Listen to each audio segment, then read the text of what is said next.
So you want me to build a whole new barn, Farmer Pickles? That's right, Bob. And soon as you can, please. Oh, excuse me for a second. Hello, Bob the Builder. Okay, I'll just check the schedule. Move, Pilchard. Sorry, hold the line a minute, please.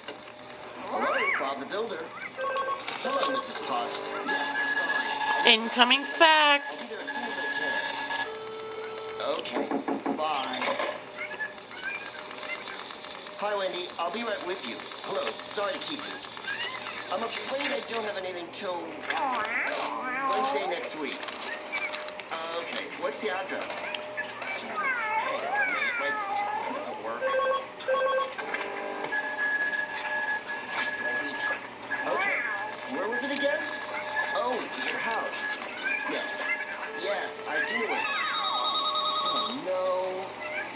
Hello, Bob's building yard. Yes, it's great. Let's see now. Take a week from Thursday. Yes, I know where that is. Okay, Mr. Dixon. Bye.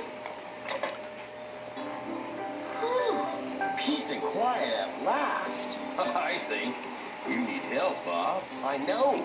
The phone never stops ringing. I can't keep up with the paperwork, and I keep being late for jobs. I just can't do all this work on my own anymore. Where am I ever going to find a builder who's very organized and doesn't mind doing paperwork? There's no such thing. How about me, Bob? You, Wendy? But you're not a builder. No, but I'm learning. I've been taking evening classes. You've been having building lessons?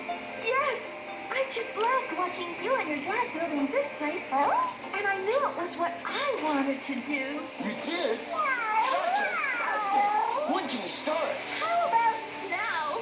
Perfect. And the rest, as they say, is history. Well, that's a picnic table's finished.